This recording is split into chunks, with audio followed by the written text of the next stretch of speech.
শুরু করছে আজ নতুন পর্ব প্রেতলোকের সবাইকে আরও একবার স্বাগত। আশা করছি সবাই খুব ভালো আছেন, সুস্থ আছেন। তো আজকে আমায় যে ঘটনা লিখে পাঠিয়েছে সে কলকাতা পার্ক সার্কাসে থাকে। তো এই ঘটনাটা আজ থেকে প্রায় 1.5 বছর আগের ঘটনা, যখন তারা ঘুরতে গেছিলো সিমলায়, তখনকার ঘটনা। তো সে যেরকমভাবে লিখে পাঠিয়েছে সেরকমভাবে পড়ে শোনাচ্ছি আমি। নমস্কার, আমার নাম শান্তনু, আমার বাড়ি পার্ক সার্কাস। এবার যে ঘটনা আমি আজ লিখে পাঠালাম সেটা আজ থেকে প্রায় 1.5 বছর আগের ঘটে গেছে। আমার এবং আমার 2 বন্ধু, তাদের নাম হচ্ছে, একজনের নাম রাজ এবং একজনের নাম হচ্ছে সুমন্ত। আমরা এই 3 বন্ধু মিলে ঠিক করেছিলাম যে ঘুরতে যাবো সিমলায়, ঠিক আছে। তো আমরা 3 জনেই ওই সময় 1.5 বছর আগে আর কি চাকরি বাকরি করতাম আর কি, এখনও করি, ওই সময়ও করতাম, ঠিক আছে। তো আমরা একটু অনেক কাজ ফাজ করে একটু মানে নিজেদের একটু রিল্যাক্সের জন্য আমরা 3 জন গেছিলাম ঘুরতে। এবার এরকম নয় যে আমরা 3 জনে পাড়ার বন্ধু বা ছোটোবেলার বন্ধু, এরকম না, আমরা 3 জনই অফিসেরই বন্ধু আর কি। তো আমরা একই অফিসে কাজ করি। তো আমরা ঠিক করেছিলাম যে ছুটি ফুটি নিয়ে আমরা সিমলা যাব ঘুরতে, 3-4 দিন ঘুরে আসবো। তো সেই কথা অনুযায়ী সব প্ল্যান প্রোগ্রাম করে আমরা বেরিয়ে পড়লাম যেদিনকে আমাদের বেরোনোর কথা। তো আমরা যখন সেখানে পৌঁছোই, ঠিক আছে, আমরা আগে থেকে কিছু বুক করা ছিল না, ঠিক আছে। আমরা টিকিটও কেটেছিলাম তৎকালে। তো আমরা সেখানে পৌঁছাই এবং আমরা ঠিক করে নিয়েছিলাম যে আমরা কোনো ট্রাভেলার বা কোনো ট্যুর কোম্পানির সাথে যাব না। আমরা নিজেরাই যাব, নিজেদের মতন করে ঘুরবো, ঠিক আছে, যাতে আমাদের কোনো এরকম ব্যাপার না থাকে যে সব কিছু নিজের এই টাইমের মধ্যে করতে হবে, ঠিক আছে। তো আমরা প্রথমেই আমরা ঠিক করে নিয়েছিলাম যে একটা এমন হোটেলে থাকবো যার ভাড়াটা একটু কম হবে এবং যেটা একটু ভেতর দিকে হলেও চলবে, কিন্তু ভাড়াটা যেন কম হয়, কারণ আমাদের বাজেট অত ছিল না ওই সময়টা। আমাদের প্ল্যানটা একবারেই সাডেন প্ল্যান ছিল আর কি। তো আমরা হোটেল থেকে মানে স্টেশনে থেকে বেরোলাম, বেরিয়ে মেল রোডে আসলাম। মেল রোডে এসে আমরা মেল রোড থেকে প্রায় 5-6 কিলোমিটার দূরে একটা হোটেলে গেলাম আর কি, মানে গুগলে সার্চ করেই গেছিলাম। যাওয়ার পরে যে হোটেলটা আমরা গেছিলাম আর কি, সেখানে ঢোকার পরে আমাদের একটা ভদ্রলোক, মানে খুব একটা বেশি বয়স না আর কি, হ্যাঁ, ওই 50-55 এরকম বছর হবে, হ্যাঁ। তো দেখলাম রিসেপশানে বসে আছে। তো উনি আমাদের সব ফর্মালিটিস করলো আর কি, আধার কার্ড সব কিছু নিল, নাম ফাম সব কিছু লিখলো এবং রুম নাম্বার দিল 305, ঠিক আছে। আমরা গেলাম ওপরে এবং আমরা যাওয়ার সময় দেখলাম যে হোটেলে সেরম কেউ নেই আর কি, ঠিক আছে। যতজনকে আমরা দেখলাম সবাই হোটেলেরই স্টাফ, আর কাউকেই সেরকম দেখতে পেলাম না। তো যে লোকটা ছিল আর কি, যে আমাদের সব রিসেপশানে ফর্মালিটিস করছিল আর কি, সেই আমাদেরকে নিয়ে গেল আমাদের রুম দেখানোর জন্য, ঠিক আছে। তো আমরা যখন রুমে ঢুকলাম দেখলাম বেশ মাঝামাঝি একটা বড় রুম, ঠিক আছে। যে রুমে ঢোকার পরে একটা কোনায় একটা স্টিলের ট্রাঙ্ক রয়েছে। তো আমাদেরকে ওই ট্রাঙ্কটা দেখিয়ে বললো যে এই ট্রাঙ্কটা যেন ভুলেও না খোলা হয়, ঠিক আছে, যাই হয়ে যাক না কেন ট্রাঙ্কটা কিন্তু খুলবেন না। আমাদের 3 জনকেই বললো এবং সেই সময় সুমন্ত বলে যে কেন, ভূত আছে নাকি, খুললে ভূত বেরিয়ে আসবে, এরকম কিছু। তো আমি লক্ষ্য করলাম যে লোকটা কিন্তু এই কথাটা পাত্তা দিল না, ঠিক আছে।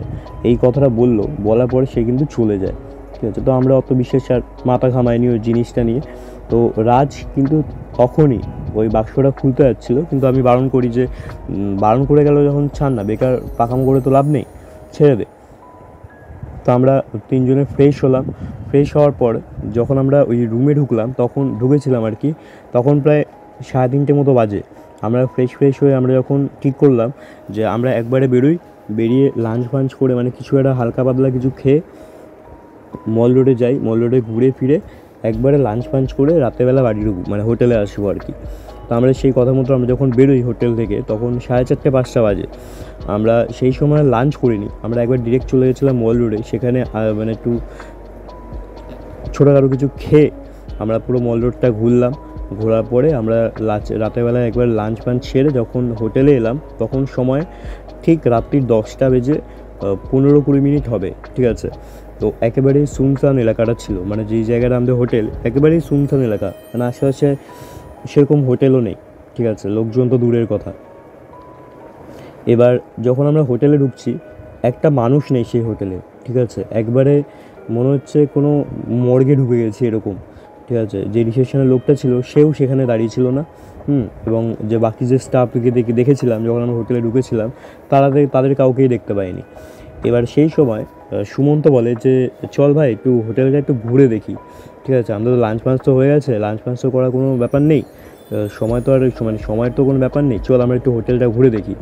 তো আমরা প্রথমে গ্রাউন্ড ফ্লোরে যে করিডোর, সেই করিডোরটা ঘুরতে লাগলাম। ঠিক আছে, ঘুরতে ঘুরতে দেখলাম ওই যে যতগুলো ঘর রয়েছে ওই নিজে গ্রাউন্ড ফ্লোরের করিডোরে, তার মধ্যে একটা ঘরের দরজা হালকা ভেজানো, এবং আমরা দেখতে পেলাম সেই ঘরেই ওই যে লোকটা ছিল আর কি, মানে রিসেপশনিস্টটা যে আমাদেরকে ঘর দেখিয়ে দিয়েছিল, সে ওই ঘরে থাকে আর কি, দেখে বোঝা যাচ্ছিলো সে ওই ঘরেই থাকে। তো আমরা তাকে বিরক্ত করলাম না বা তাকে ডাকিও নি, আমরা নিজেদের মতো সব কিছু দেখছিলাম আর কি। এবং আমরা দেখলাম গ্রাউন্ড ফ্লোরে, এবং দেখে এটাই বুঝতে পারলাম যে গ্রাউন্ড ফ্লোরে যতগুলো ঘর রয়েছে সেগুলো হচ্ছে স্টাফদের রুম, সেখানে কোনো গেস্টের রুম কিছু নেই। ঠিক আছে, আমরা গেলাম সেকেন্ড ফ্লোরে, মানে ফার্স্ট ফ্লোরে আর কি। ফার্স্ট ফ্লোরে যাওয়ার পর আমরা দেখলাম একটা বিশাল বড় করিডোর, তার দুপাশে রুম। ঠিক আছে, এবার রুমগুলো একবারে খুব একটা কাছাকাছি না এবং খুব একটা দূরে দূরেও না, এবং করিডোরে সেরকম আলোই নেই। করিডোরে যে সিলিং, সেই সিলিংয়ে প্রায় 10 হাত দূরে দূরে একটা ছোট ছোট লাইট, যেগুলো না জ্বলার মতনই জ্বলছে আর কি, মানে সে আলো লাইট থেকে সেরকম কোনো আলো বেরোচ্ছে না। ঠিক আছে, তো ব্যাপারটা একটু গা ছমছমেই ব্যাপার, মানে যে করিডোরে যদি কেউ রাতেরবেলা হাঁটে তার ভয় তো লাগবেই নিঃসন্দেহে। ঠিক আছে, তো আমরা সেকেন্ড ফ্লোরটা পুরোপুরি ঘুরলাম। ঘোরার পর আমরা বুঝতে পারলাম যে সেকেন্ড ফ্লোরে একটা মানুষ নেই, কোনো গেস্ট কিন্তু সেকেন্ড ফ্লোরে নেই, প্রত্যেকটা রুমে তালা দেওয়া। আমরা চলে গেলাম থার্ড ফ্লোরে, যেখানে আমাদের রুম 305। সেখানে গিয়ে দেখলাম সেখানেও কিন্তু কোনো রুমে কোনো লোক নেই। ঠিক আছে, মানে আমাদের তখন এটাই মাথায় আসছে যে পুরো হোটেলে কি আমরাই একমাত্র গেস্ট, আর কেউ নেই? এটা তো সম্ভব নয়, তাই না? বা এটা যদি হয়ও, এটা সম্পূর্ণ একটা অস্বাভাবিক একটা ব্যাপার, যে এটা সুন্দর একটা হোটেল যেখানে কেউ নেই, যার ভাড়া এত কম। ঠিক আছে, তো আমরা অত আর বেশি মাথা না ঘামিয়ে নিজেদের ঘরে ঢুকে এলাম। ঘরে ঢুকে নিজেদের মতো গল্প করছি এবং প্ল্যান করছিলাম যে পরের দিনকে আমরা, যে সেকেন্ড দিনে আমরা কীরকম করে কি ঘুরবো না ঘুরবো। তো সুমন্ত বলছিল যে ও কোন ভিডিও দেখেছে যে সেখানে নাকি মেল রোড থেকে একটু দূরে একটা জায়গা রয়েছে, সেখানে নাকি ওই স্কুটার রেন্টে পাওয়া যায়, পার ডে হিসেবে রেন্ট পাওয়া যায়, সেই স্কুটার করে নাকি ঘোরা যায় সারাদিন। ঠিক আছে, তো শুধু আধার কার্ড লাগে। তো আমরা ঠিক করলাম যে স্কুটার করেই, মানে স্কুটি নিয়ে একটা নিয়ে নেবো, সেই স্কুটি করে আমরা সারাদিন নিজেদের মতো করে ঘুরবো, ঘুরে দিনের শেষে আবার সেটাকে ফেরত দিয়ে আমরা হোটেলে চলে আসবো। তো এই প্ল্যান প্রোগ্রাম করতে করতে এবং আমাদের গল্প করতে করতে প্রায় 12:30 একটা বেজে গেছে। ঠিক আছে, এবার আমরা তখন ঠিক করলাম যে চল ভাই এবার ঘুমিয়ে পড়ি, পরদিন থেকে উঠতে হবে, উঠে বেশি বেলা করে তো ওঠা যাবে না, জানি যে কোনো তাড়া নেই, কিন্তু তাহলেও বেশি বেলা করে উঠলেও তো আমাদের ওদিকে লেট হবে। তো আমি লাস্ট মোমেন্টে একটা ব্যালকনিতে গেলাম সিগারেট জ্বালানোর জন্য, যে সিগারেটটা খেয়ে শুয়ে পড়বো। যখন আমি ব্যালকনিতে গেলাম দেখলাম মারাত্মক ঠান্ডা, নভেম্বর মাসে আমরা গেছিলাম। ঠিক আছে, মারাত্মক ঠান্ডা। সেই সময় আমি ব্যালকনি থেকে যখন নিচে তাকালাম দেখলাম যে একটা মহিলা, যা পরনে লাল রঙের একটা শাড়ি, ঠিক আছে, তার যে আঁচল, সে আঁচলটা দিয়ে সে মাথাটা ঢাকা রয়েছে। ঠিক আছে, আর তার গায়ে কোনো শাল বা কোনো সোয়েটার কিচ্ছু নেই, মানে অত ঠান্ডায়।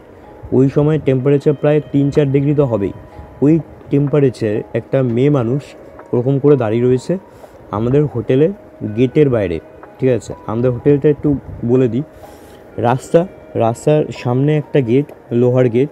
ওই লোহার গেট থেকে ঢুকে সামনে একটু প্যাসেজ মতো রয়েছে। ঠিক আছে, কেউ যদি নিজস্ব গাড়ি করে আসে, সে গাড়ি রাখার জায়গা।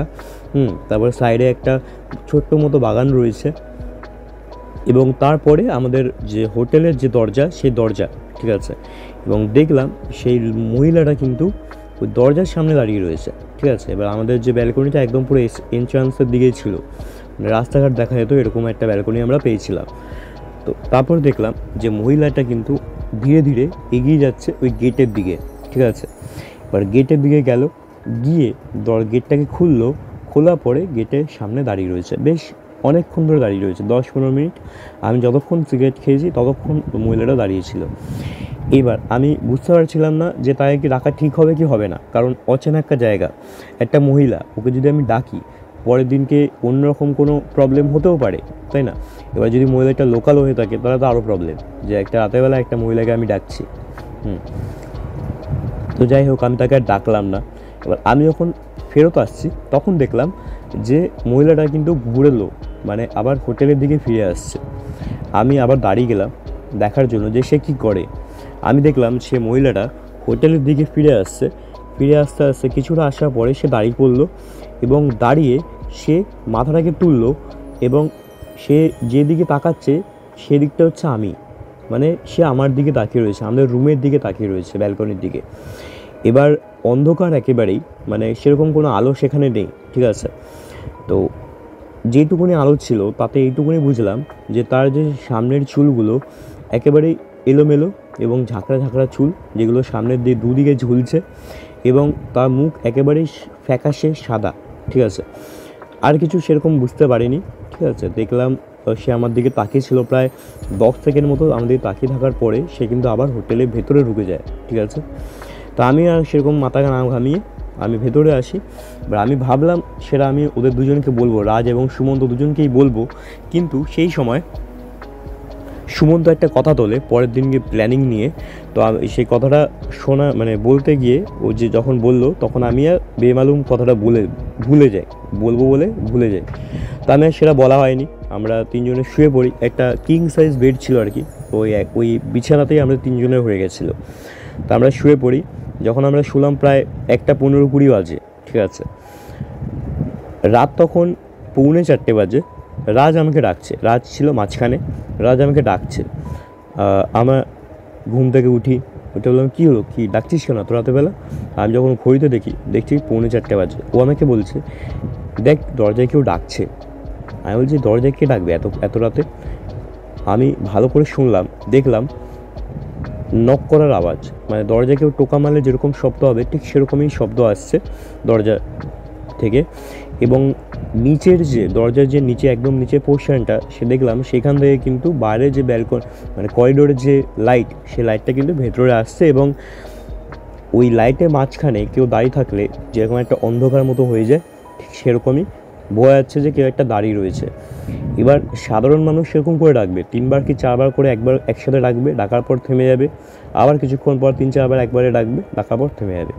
কিন্তু ওই যে নকিংটা ছিল সেটা কিন্তু একবারে মানে অনবরত হয়ে যাচ্ছে, টক টক টক টক করে একবারে এক নাগাড়ে হয়ে যাচ্ছে, ঠিক আছে। তো একটা খুবই অদ্ভুত একটা নকিং ছিল। তো আমি প্রথমে ওই বিছানায় বসেই সাড়া দিলাম যে কে কে ওখানে, কে ডাকছেন? তো কেউ কোনো সাড়া শব্দ কিন্তু পেলাম না। তো প্রথমে রাজ বলে যে হোটেলে কোনো স্টাফ নাকি? তখন আমি বললাম যে দেখ, হোটেলে কোনো স্টাফ হবে না এটুকুনি গ্যারেন্টি, কারণ হোটেলের স্টাফ ডাকতে আসবেই বা কেন? আমরা তো তাদের ডাকিনি। তাহলে তাদের কোনো রাইট নেই যে একটা গেস্টকে এসে এত রাতেরবেলা নক করবে, সে যতই যাই হয়ে যাক না কেন, ঠিক আছে। তো আমরা কি করলাম, দুজনে মিলে উঠে দরজার সামনে গেলাম, গিয়ে আবার জিজ্ঞেস করলাম যে কে, কী চাই, ডাকছেন কেন? তখনও কিন্তু কোনো সাড়া শব্দ আসছে না। কিন্তু রাজ শুনতে পেয়েছিল যে একটা কিছু ফিসফিসানির শব্দ দরজার ওপার থেকে আসছে। তখন রাজ আমাকে বলছে, ভাই কিছু বলছে এরকম করে আমাকে বলে। তো আমি যখন দরজার মধ্যে কান রাখি, আমি শুনতে পাচ্ছি কিছু একটা ফিসফিস করে কিছু বলছে, কিন্তু কি বলছে সেটা বোঝা একেবারে দুঃসাধ্য, ঠিক আছে। তো অনেক সাহস নিয়ে দরজাটাকে খুললাম, ঠিক আছে। খোলার পর যেটা দেখলাম, দরজার সামনে কেউ নেই। আমি দরজাটা যখন খুললাম তার 1 সেকেন্ড আগে অবধি দরজায় টক টক করে আওয়াজ হয়েছে নকিংয়ে। দরজাটা খোলা মাত্রই সেখানে কেউ নেই। প্রথমে বাঁদিকে তাকালাম, কেউ নেই। ডান দিকে যখন তাকাই, দেখছি আমাদের রুম থেকে প্রায় 15-20 হাত দূরে ওই লাল রঙের শাড়ি পরা মহিলাটা, যাকে আমি নিচে দেখেছিলাম আর কি, হোটেলের নিচে পার্কিং এলাকায়, সে ওই আমাদের রুমে 15-20 হাত দূরে হেঁটে হেঁটে যাচ্ছে, মানে হাঁটতে হাঁটতে সে অতদূর পৌঁছে গেছে আর কি। একটা মানুষের পক্ষে কখনোই সম্ভব নয় যে 1 সেকেন্ডের মধ্যে আমাদের রুম থেকে 15-20 হাত দূরে চলে যাওয়া। এবং সে যে খুব জলদি হাঁটছে বা খুব তাড়াতাড়ি হাঁটছে সেরকম না, ধীরে সুস্থে হাঁটছে। তো তার পক্ষে একেবারেই সম্ভব নয়, কারোর পক্ষেই সম্ভব নয় অত দূর তাড়াতাড়ি অত দূরে যাওয়া। তো আমি আবার জিজ্ঞেস করলাম যে কে আপনি? আপনি কি ডাকছিলেন নাকি, এরকম করে জিজ্ঞেস করাতে সে কিন্তু দাঁড়িয়ে পড়ে। আমি কিন্তু পুরো বেরোইনি রুম থেকে, আমি শুধু মাথাটাকে বের করেছিলাম। আমার পেছনে রাজ ছিল, রাজ কিছু দেখতে পাচ্ছিল না, সে বারবার জিজ্ঞেস করেছিল যে কে কে, বল না কী হয়েছে। তো আমি কিছু তাকে বলছিলাম না, ঠিক আছে। তো আমি যখন তাকে ডাকি ওরকম করে, সে কিন্তু দাঁড়িয়ে পড়ে এবং আমি দেখলাম যে সে পেছন ঘুরে আমার দিকে তাকায়, ঠিক আছে। আমি তার মুখটা ওই আলোতে, প্রথমে আমি বলেছিলাম যে আলো এক করিডোরের যে আলো তা একেবারে নিভু নিভু আলো, মানে সে থাকা না থাকার সমানই। সে আলোতে কিন্তু আমি কিছুই বুঝতে পারি না, শুধু এইটুকুই বুঝতে পেরেছিলাম যে মহিলাটাকে আমি নিচে দেখেছিলাম সেই মহিলাটাই এটা। কারণ তার ওই সামনের ঝোলা ঝোলা চুল, এবড়ো খেবড়ো মানে উস্কো উস্কো এলোমেলো চুল এবং সাদা ফ্যাকাশে মুখ, আমি কিন্তু ওটা দেখতে পেয়েছিলাম, ঠিক আছে। তো আমি অত সাহস ও বীরত্ব না দেখিয়ে দরজাটাকে বন্ধ করে ঘরে ঢুকে আসি। রাজ জিজ্ঞেস করছে যে কী দেখলি। তখন আমি তাকে বললাম যে এরকম এরকম ব্যাপার। তো সে অত পাত্তা দিল না, সে বলে যে হয়তো কোনো গেস্ট ফেস ভুল করে চলে এসছে, হয়তো রাতে ঘুমানোর মানে ঘুমানোর মধ্যে হাঁটার কোনো রোগ আছে, চলে এসছে, অত ভাবিস না। এই বলে সেও শুয়ে পড়ে, আমিও শুয়ে পড়ি। তখন আমার কিন্তু জিনিসটা মাথায় স্ট্রাইক করে গেছে যে মহিলাটা কে, যাকে আমি রাতেরবেলা দেখলাম অত ঠান্ডার মধ্যে 1টার সময় ওরকম নিচে দাঁড়িয়ে রয়েছে, আবার 3:45-এর সময় আমাদের ঘরে নক করছে। হ্যাঁ, মহিলাটা কে হতে পারে?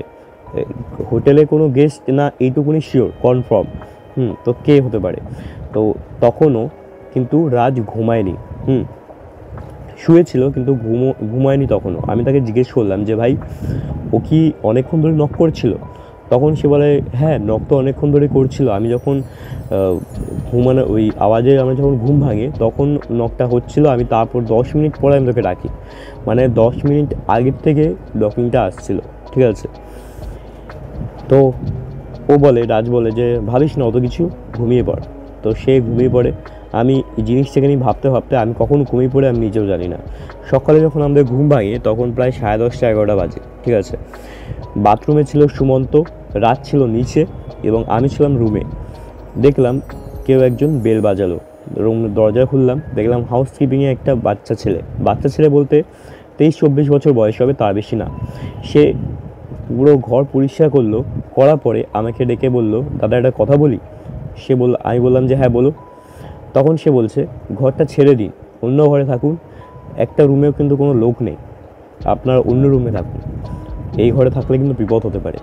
এই বলে সে চলে যাচ্ছিল। আমি তাকে কিছু জিজ্ঞেস করবো যে কী বৃত্তান্ত, তা বলার আগেই সে চলে যাচ্ছে এবং লাস্টে একদম রুম থেকে বেরিয়ে দরজার সামনে দাঁড়িয়ে সে বলে, আমি বললাম সেটা কিন্তু বলবেন না, তাহলে আমার চাকরি থাকবে না, বাড়িতে আমার অসুস্থ।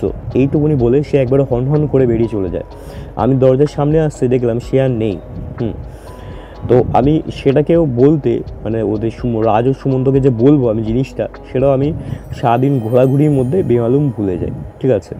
তো আমরা বেরোই, বেরিয়ে সব কিছু ঘোরাঘুরি করে আমরা যখন সেদিনকে রাতেরবেলা ফিরি লাঞ্চ ডিনার করে, তখনও সেদিনকেও প্রায় ওই 10টা বাজে, ঠিক আছে। আমরা ঘরে এলাম। ঘরে আসার পর সেদিনকে সুমন্ত বলছে যে ভাই এই বাক্সে কী আছে আমি দেখতে চাই। আমি পরশু দিন থেকে অনেক একটা মনের মধ্যে কিউরিয়াসিটি নিয়ে বসে আছে যে জিনিসটা কী হতে পারে, কেন বারণ করলো, আমি দেখতে চাই যে কেন কী আছে। এবার সেই সঙ্গে সুমন্তর সঙ্গে রাজও পাল্লা দিয়ে বলছে হ্যাঁ আমিও দেখতে চাই কী আছে, দেখি খোল।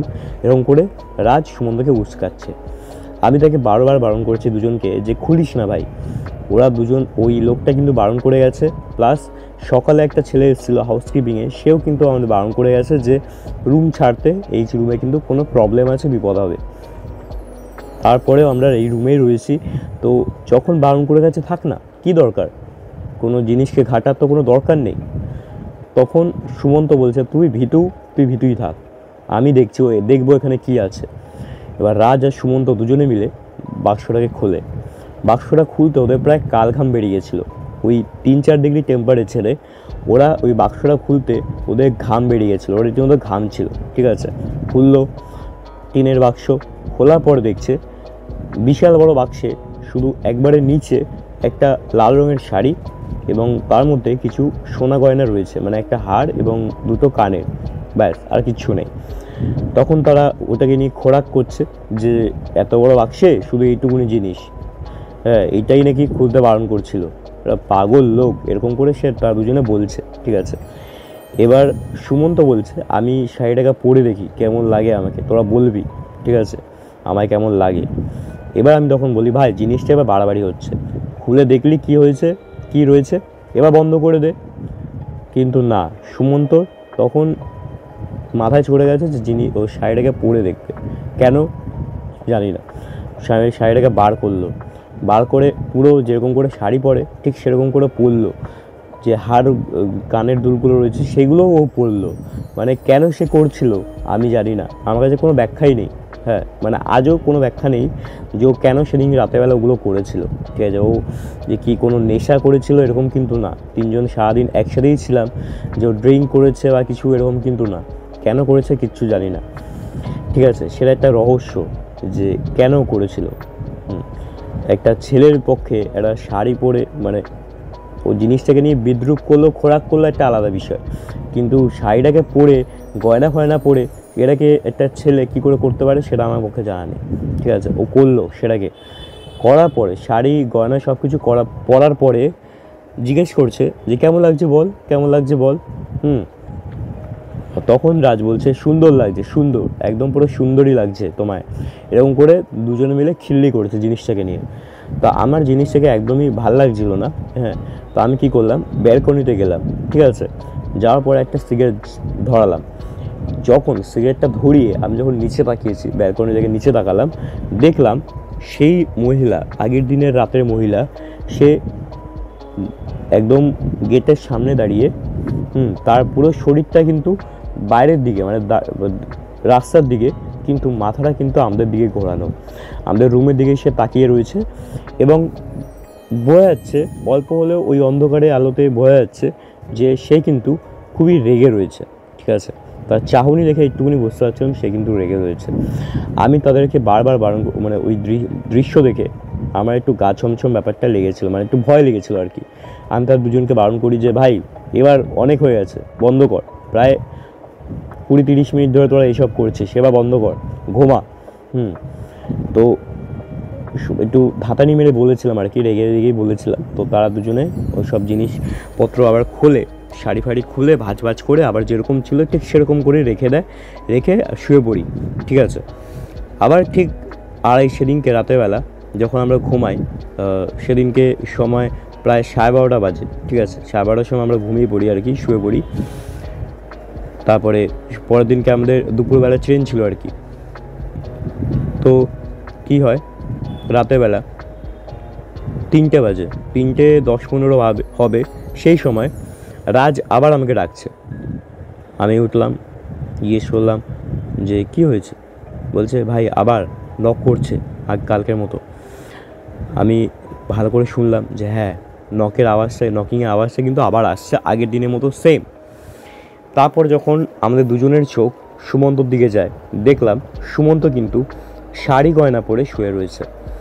আমরা সুমন্তকে ডাকি, বললাম এ ভাই তুই শাড়ি পরে শুয়ে আছিস, তুই তো রাতেবেলা খুলে দিলি, তাহলে আবার পরেছিস কিসের জন্য।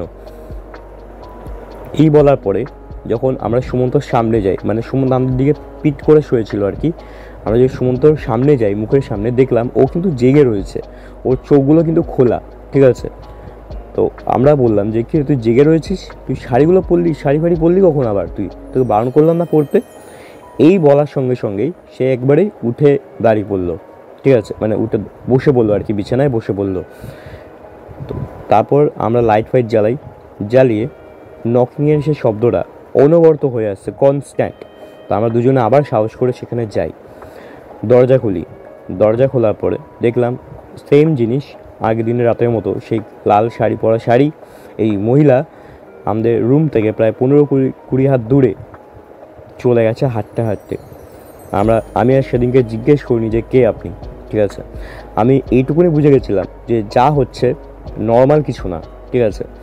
তো আমরা যখন দরজা দিয়ে পেছনে সুমন্তর দিকে ঘুরলাম, দেখলাম ওর চাহনি একেবারে অদ্ভুত একটা চাহনি, মানে এতটা রেগে আমাদের দিকে তাকিয়ে রয়েছে, যেন সে আমাদের হাতের নাগাল পেলে আমাদের দুজনের ঘাড় মুটকে খেয়ে নেবে এরকম, মানে খুবই ক্ষিপ্ত দৃষ্টিতে আমাদের দুজনের দিকে তাকিয়ে রয়েছে।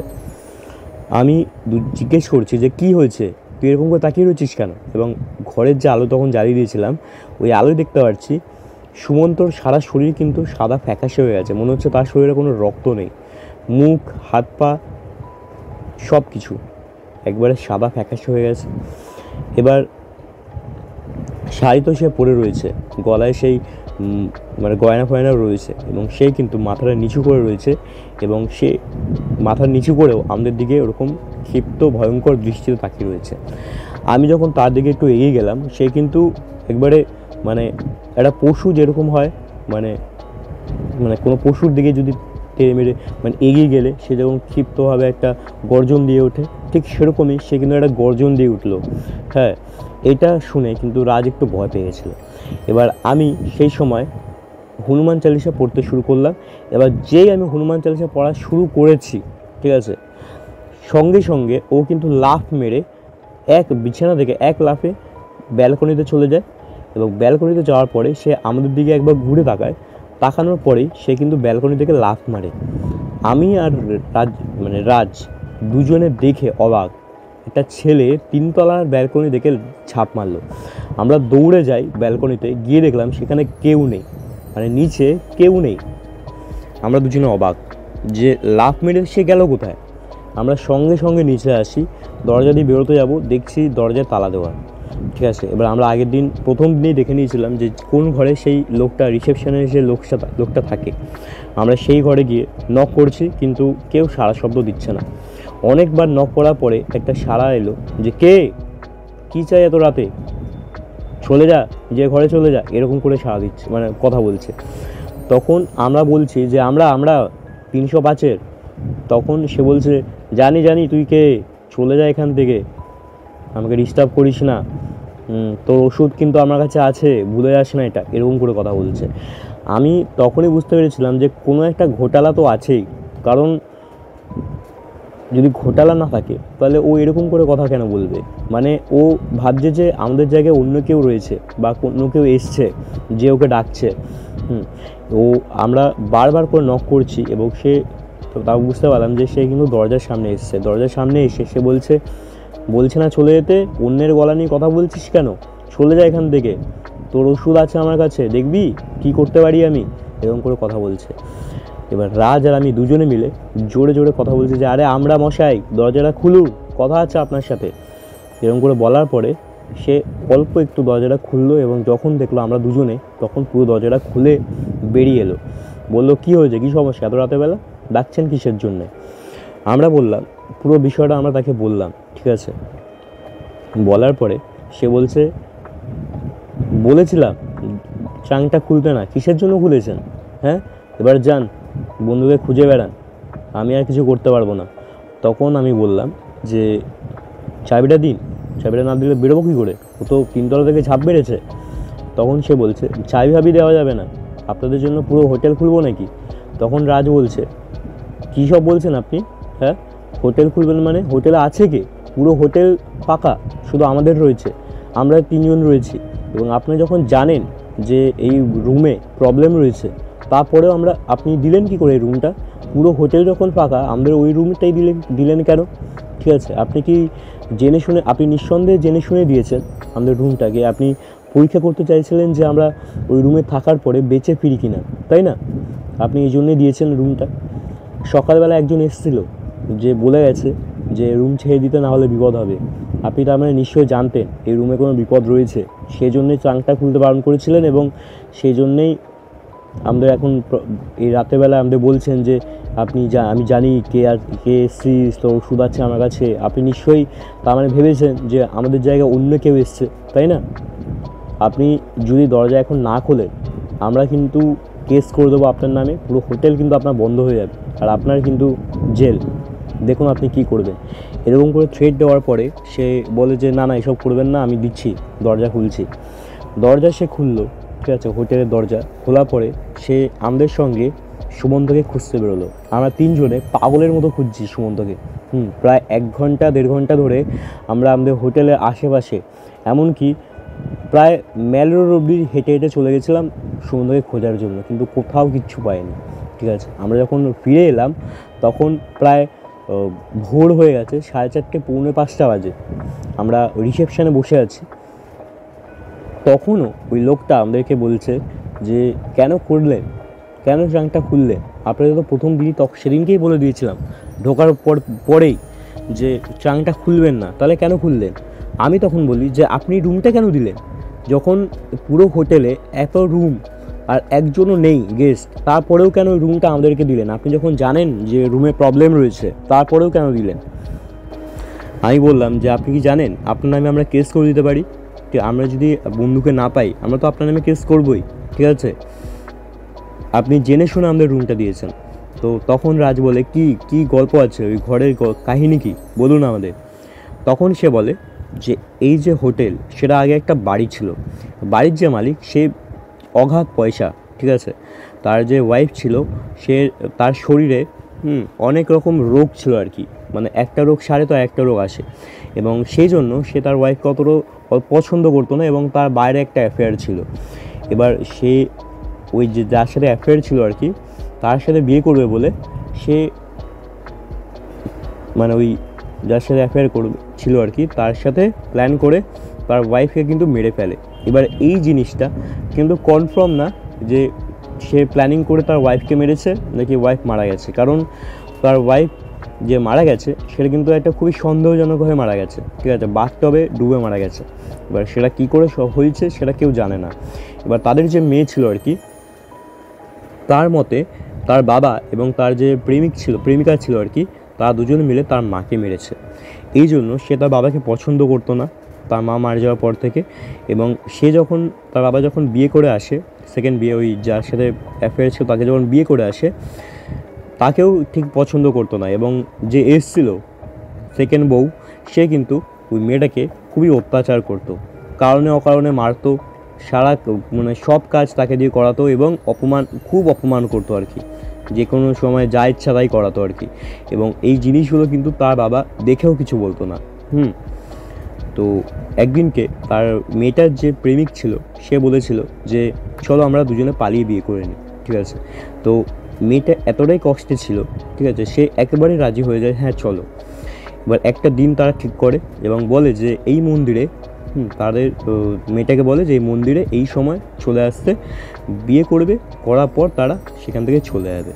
এবং ওই মেয়েটা একটা লাল শাড়ি এবং গয়না ফয়না পরে এবং কিছু জামা কাপড় নিয়ে, টাকা পয়সা নিয়ে বেরোয় রাত্রি 10টার সময়। বেরিয়ে সে মন্দিরে যায়। প্রায় অনেকক্ষণ ধরে সে মন্দিরে বসে থাকার পরেও কিন্তু সেই ছেলেটা আসে না। ঠিক আছে, এবার ফোন করছে, ফোন ধরে না। ছেলেটা বন্ধুদেরকে ফোন করছে, তারাও ফোন ধরে না। এবার সে অনেকক্ষণ, প্রায় 1 ঘন্টা 2 ঘন্টা ওয়েট করার পরে সে যখন ঘরে ফিরে আসে, তখন তার বন্ধু বলছে তার যে বয়ফ্রেন্ড ছিল, মানে যে তাকে বলেছে প্রেমিক ছিল আর কি, সে নাকি তার কাছেই আসছিল। রাস্তায় তার মৃত্যু ঘটে। ঠিক আছে, তার অ্যাক্সিডেন্টে তার মৃত্যু ঘটে। এবার এটা শোনার পর সে একেবারেই ভেঙে যায়, মেয়েটা একেবারেই ভেঙে পড়ে, তার জীবনে একেই শান্তি নেই। তারপরে যে একটা ছেলে ছিল যাকে সে এত ভালোবাসতো আর কি, যে তাকে আশ্বাস দিচ্ছিল যে তাকে একটা সুন্দর লাইফ দেবে, তার সাথে বিয়ে করে, সেও চলে গেল পৃথিবী থেকে। তো সে তখন কি করে, ওই ঘরে সুসাইড করে। তার যখন সুসাইড করে, তার পরনে ওই লাল শাড়ি এবং ওই গয়নাগুলো ছিল আর কি। সুসাইড করার পরে ওই যে বাবা এবং সেকেন্ড বউ, তাদের দুজনকে কিন্তু সে একবারে খুবই উৎপাত করতো, মানে তাদের ওপর অত্যাচার করতো। যতটা অত্যাচার সে বেঁচে থাকাকালীন সেকেন্ড বউ তার ওপর করতো, ততটাই তার থেকেও বেশি সে মৃত্যুর পরে তাদের দুজনের উপরে এরকম উৎপাত করতো আর কি, অত্যাচার করতো। তো যখন তারা দুজনে বুঝতে পারে, এবং মানে তার বাবা এবং তার সেকেন্ড বউ বুঝতে পারে যে সে এই বাড়িতে থাকতে পারবে না, যে তার মেয়ে এবার তাদের থাকতে দেবে না, শান্তি দেবে না, তখন তারা ঠিক করে যে বাড়িটাকে তারা একটা হোটেল বানাবে। কারণ জায়গাটা এমনই একটা সিমলার মতো জায়গা, যে পরবর্তীকালে এটা ভালো একটা ট্যুরিস্ট একেই একটা ট্যুরিস্ট স্পট সিমলা।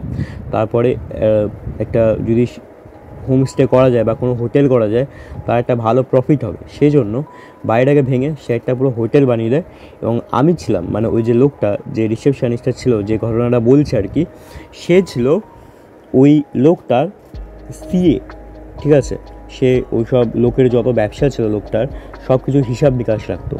তো ওরা তো ওখান থেকে চলে যায়, কিন্তু ওই যে লোকটাকে, তার যেহেতু ফ্যামিলি এখানেই থাকে সিমলায়, সেই জন্য সে তো আর কোথাও যাবে না, সেই জন্য পুরো হোটেলের ভার দায়িত্ব তার উপর দিয়ে তারা চলে যায়, ঠিক আছে। তারপরে চলে যাওয়ার পর তাদের আর কোনো পাত্তা নেই। মাসে একবার করে ফোন করে, কত কী ইনকাম হয়েছে না হয়েছে খবর নেয়, হ্যাঁ। তারপরে আবার আর কিছু না, সারা মাসে আর কোনো খোঁজ খবর নেয় না, ঠিক আছে। এই হচ্ছে ওই ঘরের ঘটনা।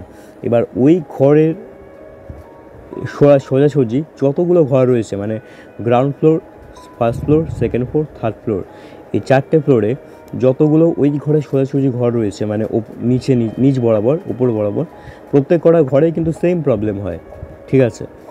শুধু ওই ঘরগুলোতে থাকলেই এরকম সমস্যা দেখা দেয়, বাকি ঘরে কিন্তু কোনো সমস্যা দেখা দেয় না, ঠিক আছে। এই হচ্ছে এই ঘরের কাহিনী। এই ঘটনা শুনতে শুনতে প্রায় 5:30 পৌনে 6টা বাজে, ঠিক আছে।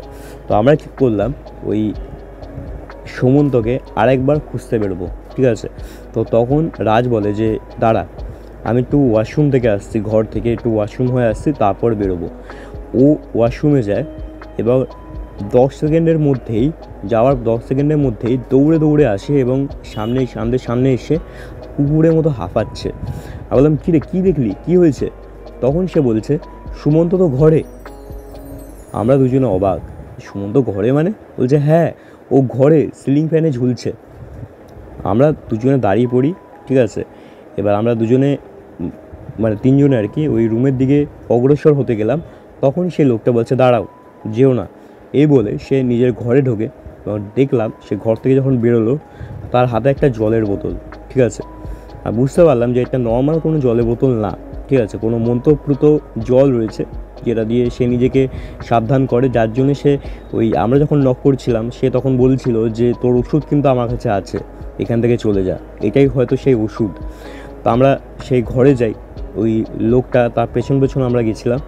ঘরে ঢুকে দেখছি যে সুমন্ত ওই সিলিং ফ্যানে ঝুলছে, তার পা দুটো নিচের দিকে, শাড়ি পরে, গয়না পরে, এবং তার চোখের কোনো মণি নেই। একটা মনে হচ্ছে সাদা অংশটার মধ্যে একটা ছোট্ট টিপ লাগিয়ে দিলে যেরকম হয়, একটা বিন্দু জাস্ট ওরকম।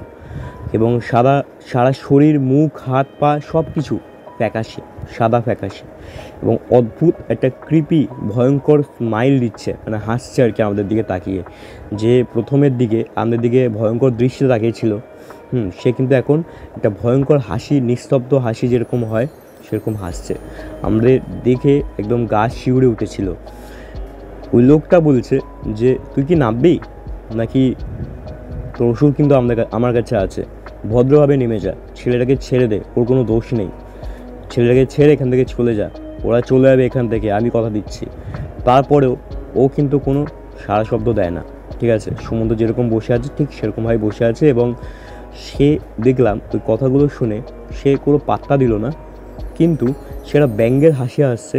এবং সে যখন হাসছে তার পুরো মুখটা এতটা চওড়া হয়ে গেছে যে তার মুখের সব কটা দাঁত দেখা যাচ্ছে, সুমন্তর মুখের ভেতরে যে সব কটা দাঁত, প্রত্যেক কটা দাঁত দেখা যাচ্ছে, ঠিক আছে।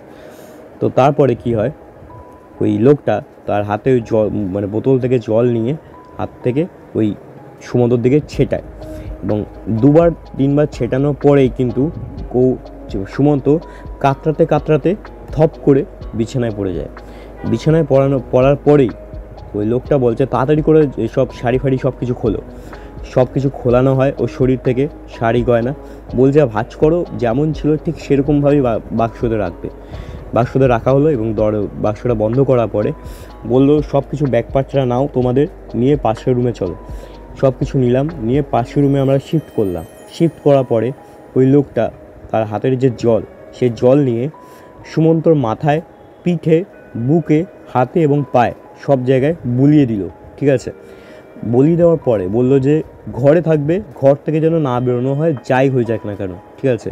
সূর্য না ওঠা অবধি ঘর থেকে বেরোবে না, কেউ ডাকলে সাড়া দেবে না, ঠিক আছে? আমি কিন্তু তোমাদের ডাকবো না, এইটুকুনি মাথায় রেখে দিও। আমি ডাকবো না, আমি নিজের ঘরে চলে যাচ্ছি, সকাল না হওয়া অবধি আমি তোমাদের কাছে আসবো না।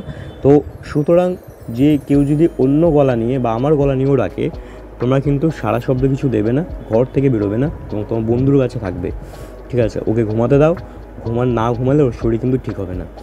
এই বলে সে চলে যায়। আমরা দরজা ফরজা দিয়ে দিলাম। আমার আর রাজের চোখে তো সে তখন ঘুম নেই, তখন একবারেই সময় তখন 6:30 বাজে। আমরা দুজনে বসে রয়েছি এবং ডিসকাস করছিলাম যে কী করতে এসেছিলাম আর কী হয়ে গেল, ঠিক আছে? সকাল যখন 11টা, 10:30, 11টা বাজে, সুমন্ত ঘুম থেকে উঠলো। ও বলছে যে কি হয়েছে রাতের বেলা, ওর সারা শরীরে এতটাই ব্যথা, এতটা বেদনা যে ও মাথাটা তুলতে পারছে না। বলছে আমার ভীষণ সারা শরীরে গা হাত পায়ে ব্যথা করছে, মাথায় অসহ্য যন্ত্রণা, আমি মাথা তুলতে পারছি না, আমার সাথে কি হয়েছে? তখন ওকে কোনোভাবে তোলা হয়, ঠিক আছে? ওকে খাওয়ানো হয়, ব্রেকফাস্ট করানো হয়, করানোর পরে ওকে সব কিছু আমরা বলার পরে ও একবারে মানে ভিমড়ি খেয়ে যাওয়ার মতো অবস্থা। ও পায়ে মনে হচ্ছিল যে ওর সাথে কি হয়ে গেছে। ও তখন বলছিল যে এই সব কিছু না করলেই হতো, শাড়ি ফাড়ি নিয়ে সব খিল্লি খোরাক না করলেই হতো, তখনও বুঝতে পারছিল। তো সেদিনকে ওর এতটাই শরীর খারাপ ছিল যে আমরা সেদিনকে বাড়ি ফিরতে পারিনি। দুপুরে আমাদের ট্রেন ছিল কিন্তু আমরা বাড়ি ফিরতে পারিনি। পরের দিনকে আমরা বাড়ি ফিরে আসি। বাড়ি ফিরে আসার পরেও মানে ওর শরীর তখনও ঠিক হয়নি, কিন্তু তারপরেও আমরা কোনোভাবে ওকে নিয়ে আমরা বাড়ি ফিরে আসি এবং বাড়ি ফেরার পরেও কিন্তু প্রায় 3 দিন ওর জ্বর ছিল, সুমন্তর শরীরে জ্বর ছিল, ভীষণভাবে ও উইক ছিল আর কি। তো তারপরে 3 দিন পরে ও বাড়িতে সব কিছু জানায়, ঠিক আছে? যখন ওর বাবা মা ওকে ফোর্স করে যে কী হয়েছে, এত শরীর খারাপ কিসের জন্য, তখন ওর মা যখন আমাকে ফোন করে, আমি সব কিছু ও মাকে বলে দিই। মাকে বলার পরে ও মা ওকে কোথাও একটা মন্দিরে নিয়ে গেছিলো। মন্দিরে নিয়ে যাওয়ার পর ওর নামে একটা পুজো দেওয়ার পরে কিন্তু ও ধীরে ধীরে সুস্থ হয়, ঠিক আছে? তো তারপরে আর কিছু হয়নি, ওর শরীর একেবারে সুস্থ হয়ে যায় সব পুজো দেওয়ার পরে। তো এটাই ছিল আজকের ঘটনা। আশা করছি আপনাদের ভালো লাগবে। ভালো লাগলে লাইক, কমেন্ট, শেয়ার এবং সাবস্ক্রাইব করে দিন চ্যানেলটা। এবং আপনাদের জীবন যদি কোনো ঘটে থাকে এরকম ঘটনা, মেল করুন pretlok00@gmail.com। দেখা হচ্ছে পরের ভিডিও। ততদিন ভালো থাকবেন, সুস্থ থাকবেন। ধন্যবাদ।